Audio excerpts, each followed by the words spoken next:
Depuis des années, l'Union européenne prétend parler d'une seule voix. Mais cette illusion vient de s'effondrer brutalement. L'Italie, par la voix de Giorgia Meloni, a tracé une ligne rouge. L'ingérence de Bruxelles dans les affaires nationales ne sera plus tolérée. Ce n'est pas un simple désaccord institutionnel, c'est un coup de semonce géopolitique. Alors que les institutions européennes sont affaiblies par des votes de défiance contre Ursula von der Leyen, envoie un message clair: la souveraineté nationale prime désormais sur les directives venues du cœur bureaucratique de l'Europe. Ce tournant pourrait redessiner l'équilibre des forces à Bruxelles et entraîner une recomposition profonde des alliances au sein du continent. Depuis des années, l'Union européenne prétend parler d'une seule voix. Mais cette illusion vient de s'effondrer brutalement. L'Italie, par la voix de Giorgia Meloni, a tracé une ligne rouge. L'ingérence de Bruxelles dans les affaires nationales ne sera plus tolérée. Ce n'est pas un simple désaccord institutionnel, c'est un coup de semonce géopolitique. Alors que les institutions européennes sont affaiblies par des votes de défiance contre Ursula von der Leyen, envoie un message clair: la souveraineté nationale prime désormais sur les directives venues du cœur bureaucratique de l'Europe. Ce tournant pourrait redessiner l'équilibre des forces à Bruxelles et entraîner une recomposition profonde des alliances au sein du continent. L'enjeu dépasse l'Italie. C'est toute la structure communautaire qui vacille. L'illusion d'une Europe unie autour de principes communs s'effrite chaque jour un peu plus. Avec les récentes tensions entre Rome et Bruxelles, l'unanimité tant vantée devient un souvenir lointain. Meloni, en durcissant sa posture face à l'autorité de la Commission, n'a fait que mettre en lumière ce que beaucoup pensaient. Tout bas, le projet européen s'éloigne des réalités nationales. Tandis que von der Leyen peine à contenir les critiques après 2 motions de défiance au Parlement européen, l'Italie s'érige en symbole de résistance. Le désalignement entre les institutions centrales et les États membres n'est plus une anomalie, c'est devenu la nouvelle norme. Et la fracture entre Bruxelles et plusieurs capitales pourrait bientôt devenir irréparable. À mesure que l'Union européenne étend ses tentacules réglementaires, une résistance grandit, celle des gouvernements décidés à reprendre le contrôle de leurs décisions. En Italie, Meloni n'a pas seulement dénoncé les atteintes de Bruxelles à ses intérêts économiques, elle a affirmé un principe fondamental: l'autonomie des nations n'est pas négociable. Lorsqu'un exécutif européen affaibli tente de dicter sa loi sur les actifs stratégiques, comme l'a montré la fronde contre l'utilisation des Golden Powers par Rome, c'est toute une architecture de pouvoir qui vacille. Ce bras de fer révèle un changement de paradigme. Les capitales n'acceptent plus les diktats venus d'en haut, surtout quand ils mettent en péril leur sécurité ou leur croissance. Ce qui se joue aujourd'hui va bien au-delà d'un simple désaccord politique.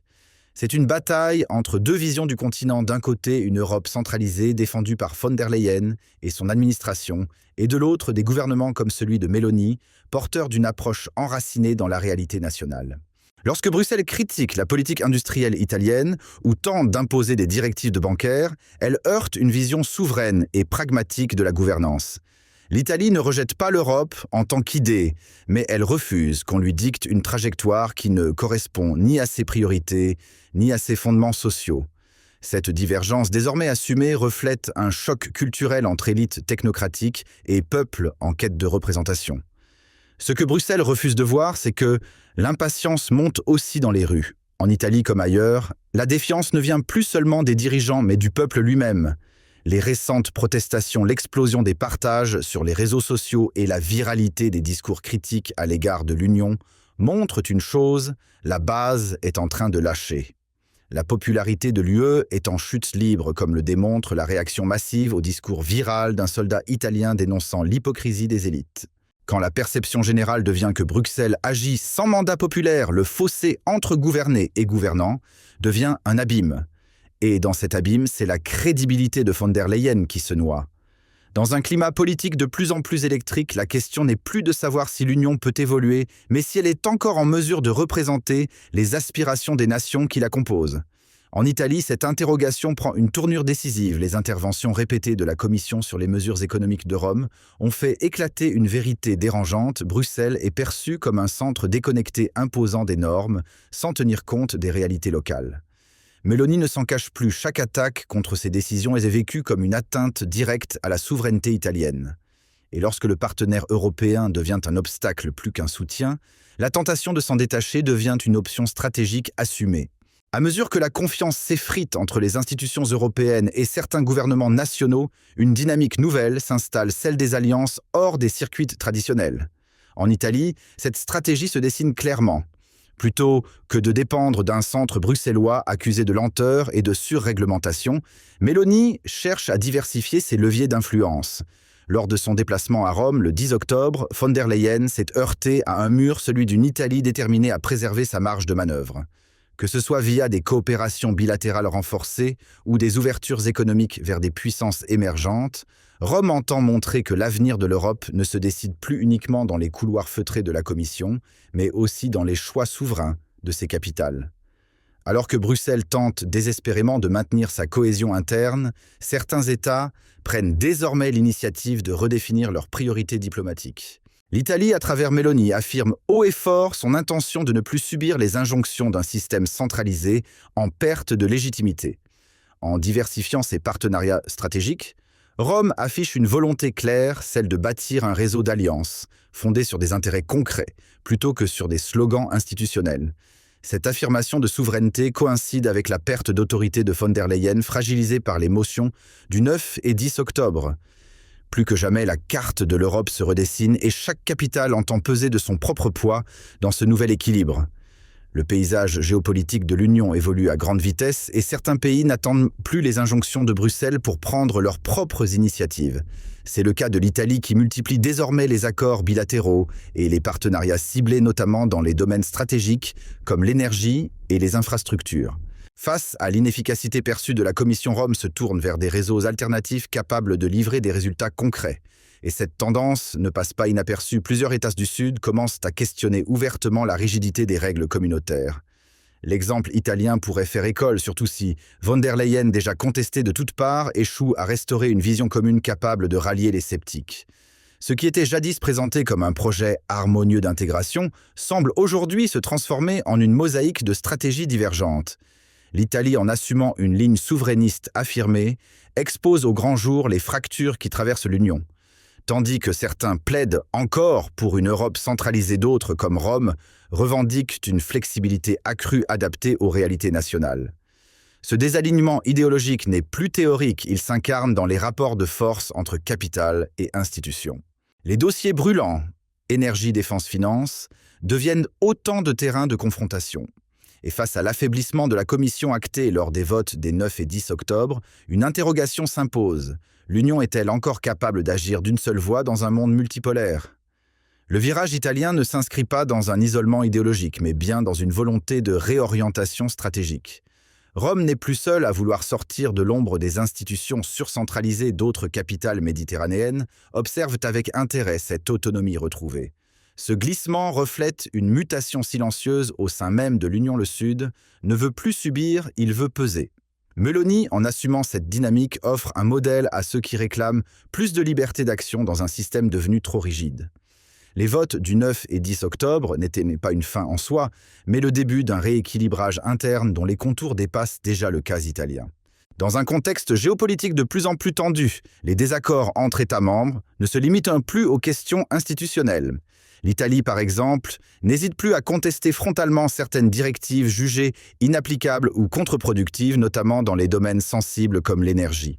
Alors que la Commission prône une ligne dure sur la transition et les restrictions budgétaires, Rome insiste sur la nécessité d'un pragmatisme ancré dans les réalités économiques. Le fossé se creuse entre, d'un côté, les technocrates qui imposent leur tempo depuis Bruxelles et de l'autre, des gouvernements qui exigent des marges de manœuvre concrètes pour assurer leur stabilité nationale. C'est dans cette tension permanente que se joue aujourd'hui l'équilibre de l'Union. L'une des grandes contradictions de l'Union européenne, c'est cette volonté d'imposer des standards uniformes à des pays confrontés à des situations totalement différentes. Meloni l'a souligné avec force, on ne peut pas exiger d'un gouvernement qu'il sacrifie ses intérêts énergétiques vitaux pour satisfaire une ligne politique définie à Bruxelles. L'Italie, comme d'autres, doit jongler entre exigences climatiques et impératifs de stabilité nationale. Or, les réponses proposées par la Commission sont souvent perçues comme déconnectées du quotidien des populations. Ce fossé entre le discours technocratique et les besoins concrets sur le terrain alimente une défiance de plus en plus palpable, non seulement envers von der Leyen, mais envers tout le projet européen. La vérité est simple, chaque pays a ses priorités, ses contraintes et son rythme. Pourtant, Bruxelles continue de promouvoir une approche uniforme comme si la réalité énergétique d'un pays du Nord pouvait s'appliquer sans nuance à une nation du Sud. Meloni l'a dénoncé frontalement. L'Italie ne peut pas se permettre de dépendre d'idéologies importées quand il s'agit de garantir le chauffage de millions de foyers ou l'approvisionnement de son industrie. Tandis que Paris tente de sauver la façade de l'unité Rome, affirme son droit à des choix souverains. Et plus cette tension s'exacerbe, plus l'UE apparaît incapable de s'adapter à la complexité de ses propres membres. Une Europe rigide risque de perdre ceux qui, comme l'Italie, réclament simplement le droit de décider pour eux-mêmes. Alors que de nombreuses capitales européennes alignent mécaniquement leur position sur les discours officiels venus de Bruxelles ou de Washington-Rome, adoptent une posture de plus en plus autonome. Giorgia Meloni, sans renier les alliances historiques de l'Italie, refuse néanmoins que son pays devienne une simple caisse de résonance des choix dictés par d'autres. Lorsqu'il s'agit de politique extérieure de paix ou de conflit, elle exige un droit de regard, une voix distincte. C'est précisément ce que Bruxelles redoute une nation fondatrice qui ose remettre en cause le consensus stratégique. La conséquence, une pression diplomatique croissante sur Rome, mais aussi un soutien populaire qui, lui, ne faiblit pas. Et plus cette voix dissidente s'affirme, plus la présidence von der Leyen semble incapable d'y répondre autrement que par le silence ou l'intimidation. Les tensions entre Bruxelles et certaines capitales européennes ne se limitent. Depuis des années, l'Union européenne prétend parler d'une seule voix. Mais cette illusion vient de s'effondrer brutalement. L'Italie, par la voix de Giorgia Meloni, a tracé une ligne rouge. L'ingérence de Bruxelles dans les affaires nationales ne sera plus tolérée. Ce n'est pas un simple désaccord institutionnel, c'est un coup de semonce géopolitique. Alors que les institutions européennes sont affaiblies par des votes de défiance contre Ursula von der Leyen, Rome envoie un message clair. La souveraineté nationale prime désormais sur les directives venues du cœur bureaucratique de l'Europe. Ce tournant pourrait redessiner l'équilibre des forces à Bruxelles et entraîner une recomposition profonde des alliances au sein du continent. L'enjeu dépasse l'Italie. C'est toute la structure communautaire qui vacille. L'illusion d'une Europe unie autour de principes communs. Depuis des années, l'Union européenne prétend parler d'une seule voix. Mais cette illusion vient de s'effondrer brutalement. L'Italie, par la voix de Giorgia Meloni, a tracé une ligne rouge. L'ingérence de Bruxelles dans les affaires nationales ne sera plus tolérée. Ce n'est pas un simple désaccord institutionnel, c'est un coup de semonce géopolitique. Alors que les institutions européennes sont affaiblies par des votes de défiance contre Ursula von der Leyen, Rome envoie un message clair. La souveraineté nationale prime désormais sur les directives venues du cœur bureaucratique de l'Europe. Ce tournant pourrait redessiner l'équilibre des forces à Bruxelles et entraîner une recomposition profonde des alliances au sein du continent. L'enjeu dépasse l'Italie. C'est toute la structure communautaire qui vacille. L'illusion d'une Europe unie autour de principes communs s'effrite chaque jour un peu plus. Avec les récentes tensions entre Rome et Bruxelles, l'unanimité tant vantée devient un souvenir lointain. Meloni, en durcissant sa posture face à l'autorité de la Commission, n'a fait que mettre en lumière ce que beaucoup pensaient. Tout bas, le projet européen s'éloigne des réalités nationales. Tandis que von der Leyen peine à contenir les critiques après 2 motions de défiance au Parlement européen, l'Italie s'érige en symbole de résistance. Le désalignement entre les institutions centrales et les États membres n'est plus une anomalie, c'est devenu la nouvelle norme. Et la fracture entre Bruxelles et plusieurs capitales pourrait bientôt devenir irréparable.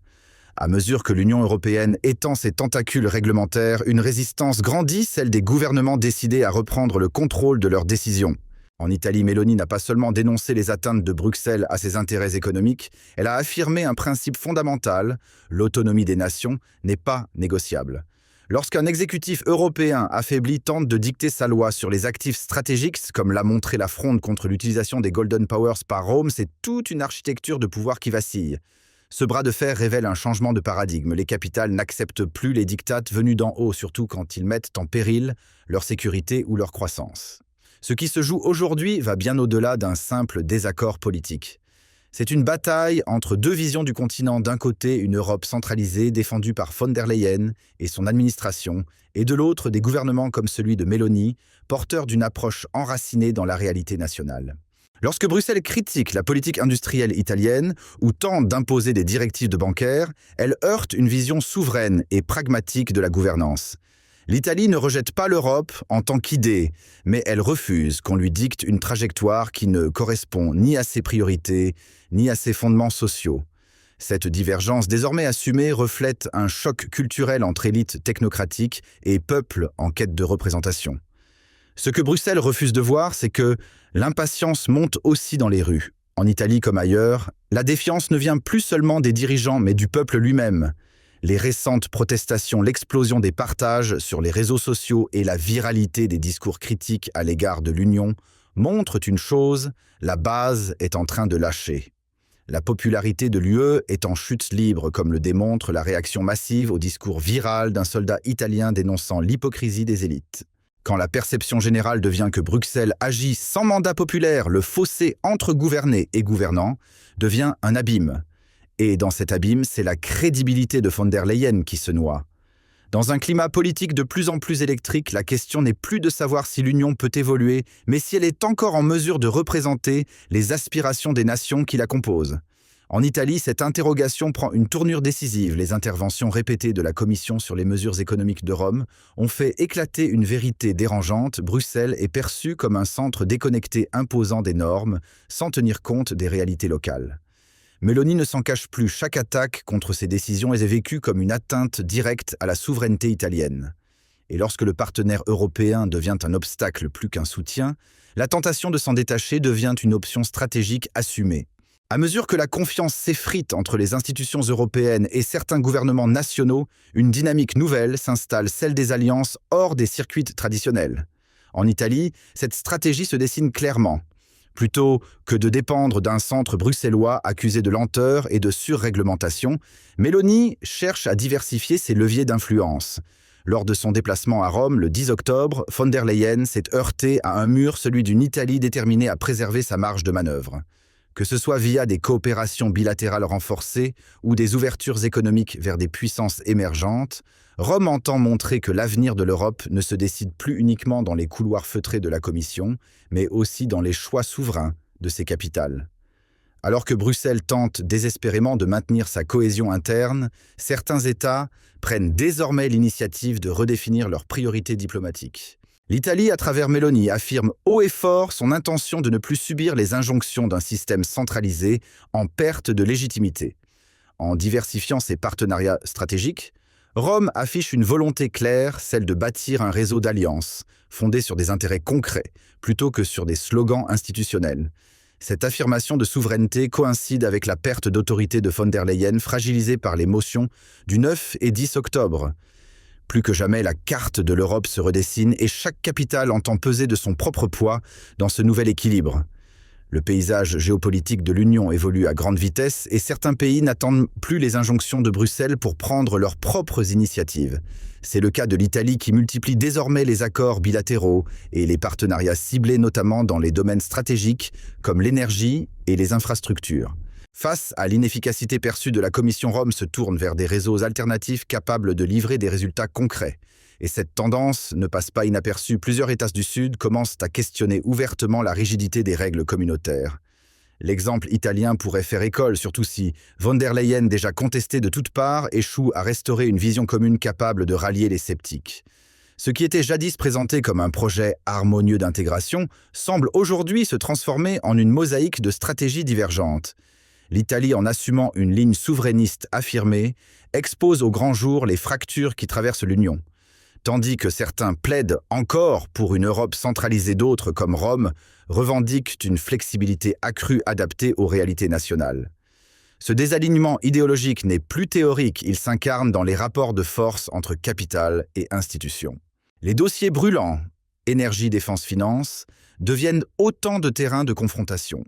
Et face à l'affaiblissement de la Commission actée lors des votes des 9 et 10 octobre, une interrogation s'impose. L'Union est-elle encore capable d'agir d'une seule voix dans un monde multipolaire? Le virage italien ne s'inscrit pas dans un isolement idéologique, mais bien dans une volonté de réorientation stratégique. Rome n'est plus seule à vouloir sortir de l'ombre des institutions surcentralisées. D'autres capitales méditerranéennes observent avec intérêt cette autonomie retrouvée.